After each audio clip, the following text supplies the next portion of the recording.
Economic growth is happening partly because of investments from the Arab world, from some of the Gulf states, and also from Western countries. And there's a great deal of entrepreneurship in Egypt that needs to be tapped. At the moment, it is limited to particular sectors related to tourism, basically imports of certain products, construction, and so on. But at the same time, despite this growth, and the growth has been at a sort of 7% GDP, which is very, very good, although we're going to see obviously a change in this because of the very bad financial crisis that's besetting the whole global system, global financial system. This is not reaching the majority of Egyptians who are in very dire states, in a very dire state economically. They are suffering from high costs in terms of consumer products, shortage of housing. The construction that's happening is happening much more in the realm of more expensive construction for the wealthier elements in society, buildings for many of the very poor has just not happened in terms of family dwellings and so on, and that is very, very scarce. So in a sense, the gap between the very wealthy and the majority of Egyptians who live at the poverty line is becoming increasingly large. No, it's mainly urban construction, and mainly in the center of Cairo. A lot of it, some would say, are showpieces in order to invite even greater investment.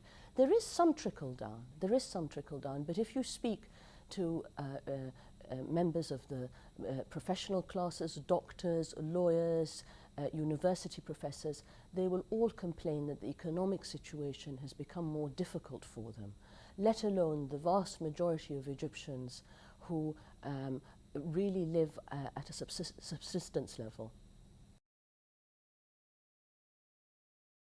Egypt has relied on government subsidies for food, for essential foods like bread. And with a growing population, the government, in a sense, has been overstretched. But as soon as it removes these subsidies, it'll have riots on its hands. So, and we know this from the 1977 bread riots. There have been riots in Egypt over the past year. People are becoming increasingly aware of the difficulty of making ends meet, and they just cannot afford to feed their families. Some families go without meat for an entire month. The staple diet in Egypt of favia beans has become also very, very expensive. So in a sense, an ordinary Egyptian family now finds it more difficult to survive on a day-to-day level, despite the economic growth that is recorded by the World Bank or the IMF. The military was called in by President Mubarak to deal with the bread crisis and to make sure that enough bread was being distributed, because obviously the political consequences of rioting over foodstuffs would be a major challenge for the government. The government will say to you it is addressing these issues, but the reality on the ground is everything's come too late. It's too little, too late. It's a government that for many, many decades has been unaccountable to its people, in which there is a great deal of corruption throughout the country, and where in reality Egypt remains a poor country. Despite the aid that's coming from outside, it needs serious restructuring, not only of its economic system, but of its political system, and greater accountability so that the corruption can be dealt with rapidly. And until the corruption levels are dealt with rapidly, then a lot of these development issues, and despite the growth, the majority of Egyptians are not going to feel the benefits of that growth.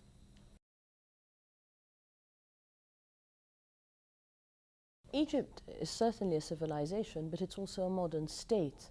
and has a society that has demands like any other state.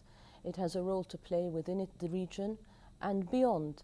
And it's tried over the modern era of the 20th century and over the 21st century, in a sense, to look beyond its own boundaries, particularly during the 1960s under Nasser, when it attempted to become the center of the Arab world and to project what it termed Arab nationalism and to be the leader, if you like, of the Arab world.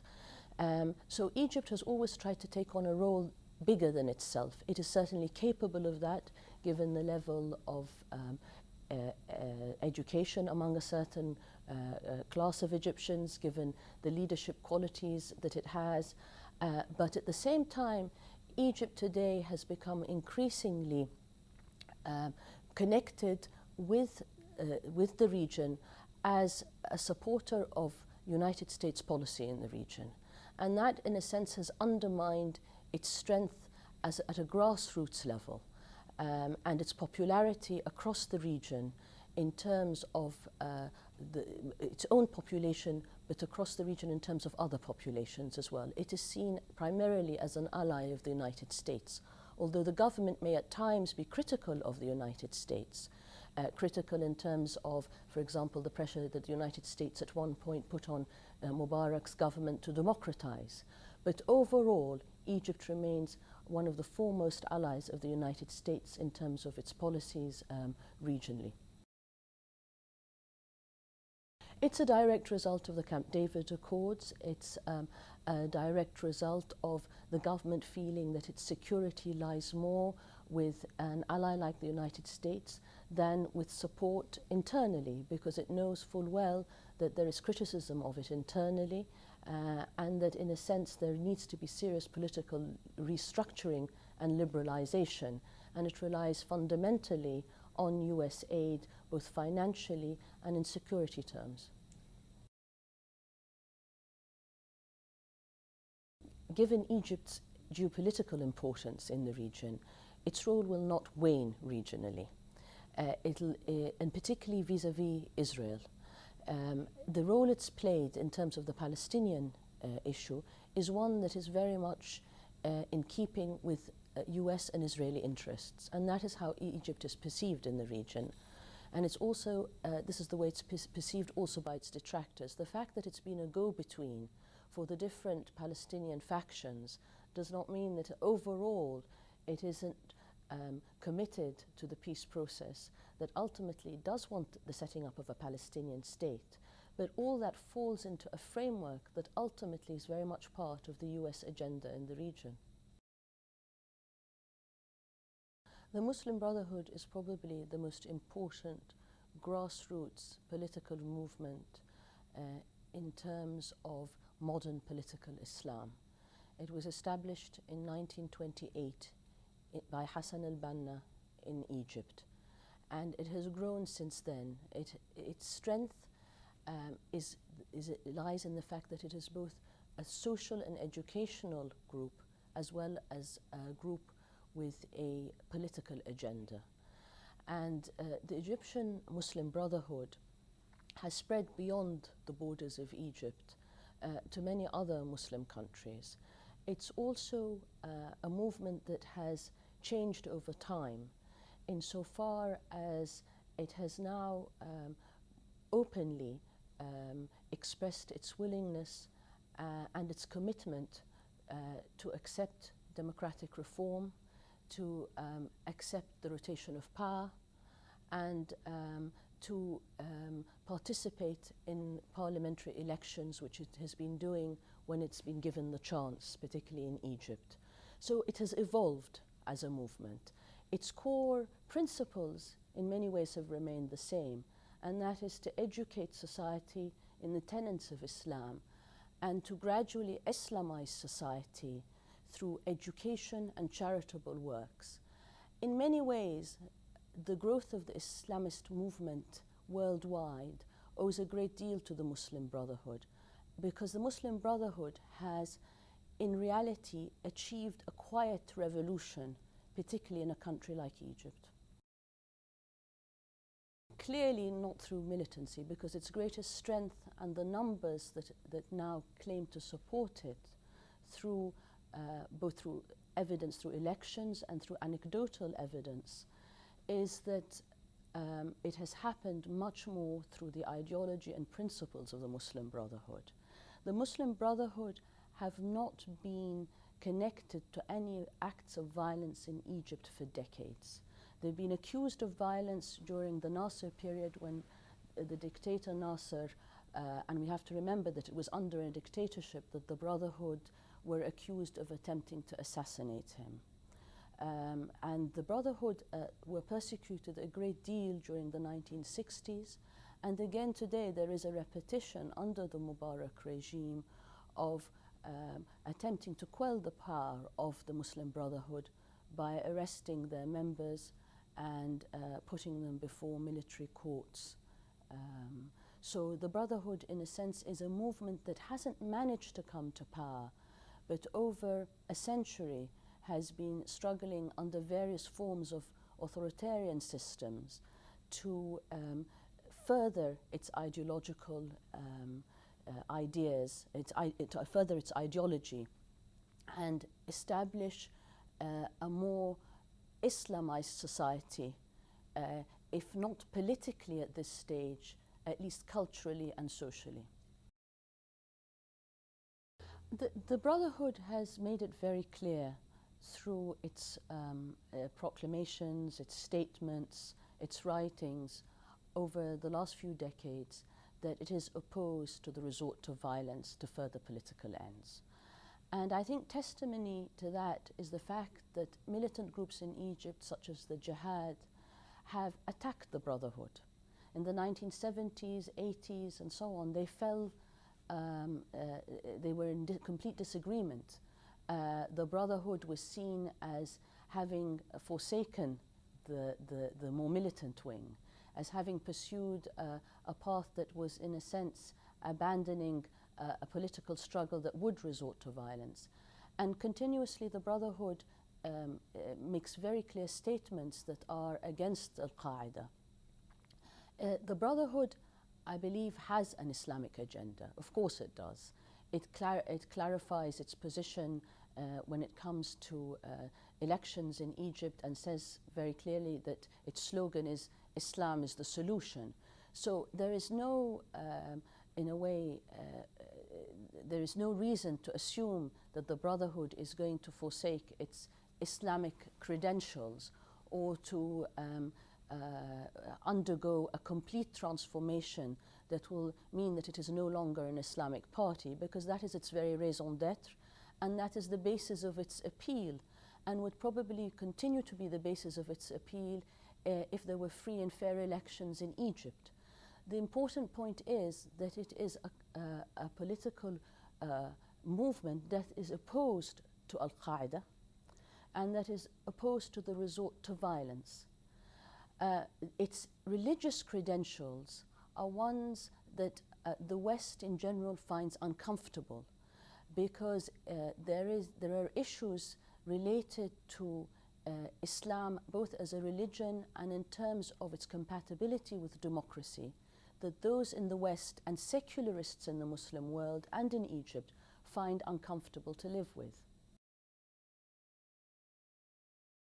I think that anti-Westernism or anti-Americanism is something that exists in Egyptian society because of the condition of that society now, or its economic situation, or American foreign policy in the region.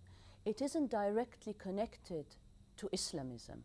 It exists among liberals, it exists among nationalists in Egypt, and it exists among Islamists. It's over and above an Islamist issue. It's an issue that cuts across party lines. So whether Egypt is pro-American in the future or anti-American depends on various factors. It isn't closely connected or to the Muslim Brotherhood per se. The connection obviously is very strong. Hamas is is an outgrowth of the Muslim Brotherhood. However, the way Hamas has evolved in the occupied territories is very different to the way the Egyptian Muslim Brotherhood has evolved, given very different conditions. There are conditions in the context of Hamas to do with military occupation. There is greater militancy in terms of the group itself, undoubtedly, and a willingness to resort to violence. Now, that's where the two groups part. So ideologically and religiously, they came from the same root. But today, they have chosen different paths in terms of their political activity. The Brotherhood presumably is interested in that very area, but those who have really brokered the ceasefire and are much more connected to the Egyptian government. So in a sense, the connection with Egypt and its secular government is far stronger between the government and Hamas than it is between Hamas and the Egyptian Muslim Brotherhood. I think the only option the US has is to promote democratization in the region. It's the only option it has in terms of its own interests and the interests of the people in the region. Because the longer it backs a regime like the Mubarak regime or any regime that is unwilling to democratize, the more that there's going to be a very radical response at some point. Egypt now, in 2008, is suffering from a very deep social and economic crisis, let alone a political crisis. There is lack of respect for the rule of law. There is lack of respect for human rights. Now, the United States can continue backing what ultimately is a dictatorship that is willing to liberalize in order to create, willing to liberalize in a cosmetic sense, to allow for a little room for some participation, but ultimately will not allow serious accountability in terms of the system as a whole. And the Egyptian government resorts to military courts in dealing with political opponents that have not been responsible for acts of violence. The Egyptian government is responsible for a level of terror in society as a whole, so that you have a society that is generally unwilling to participate in politics or even in elections. Elections are fraudulent. There are no free and fair elections. The emergency laws in Egypt have been in place since 1981. Now, such a system in the 21st century should not be supported by the United States, which is one of the greatest democracies in the world.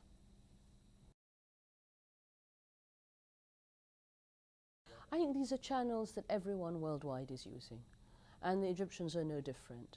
And obviously, in a society where there are very few channels for free expression, those that are politically motivated will use them. Those that want to open themselves up to different cultures and ideas will use them. But in reality, these channels are proving quite dangerous for the government and dangerous for the bloggers, who are persecuted and who find that the eye of the government is very much on them. I think Egypt, is one of the countries that most intersects bloggers after China. So Egypt obviously is in a situation now where the new technologies and the new channels this offers is providing young Egyptians, a new generation of Egyptians throughout the political spectrum, an opportunity to engage with others in the outside world. And it's something that the government obviously feels uncomfortable with.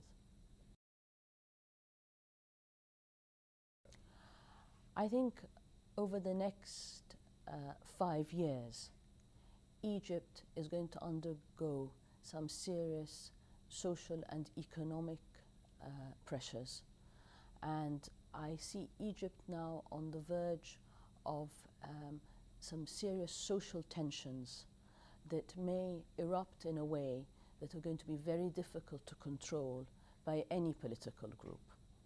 Unless there is a serious attempt at democratization, Egypt is on the path to serious upheaval in the next couple of years. However, if Egypt comes under pressure from the international community, and particularly the United States, plus serious pressure internally from various political groups to reorder the political system, then Egypt has a greater chance of moving towards an acceptable face of political Islam that will tend to dominate the political system over the next decade. That is if the democratic option is resorted to. If the democratic option is not resorted to, then Egypt is likely to fall into some degree of chaos. And there it'll be much more of a free-for-all, especially in terms of rioting and in terms of a more radical, perhaps, expression of Islam or any other kind of radical politics may well ensue. I think Egypt is an important go-between for the United States between Palestinian interests and Israeli interests. Egypt has pursued the Camp David Accords, at least at the level of the security interests of Israel and the United States. It has been a cold peace, so when it comes to Egyptians' acceptance of Israel, of Egyptian-Israeli relations on the ground being good, that has not really gone very far. But the Mubarak regime has served United States interests well in terms of being a very important channel for the promotion of the security interests of the United States when it comes to the region and as a go-between between Palestinians and Israelis.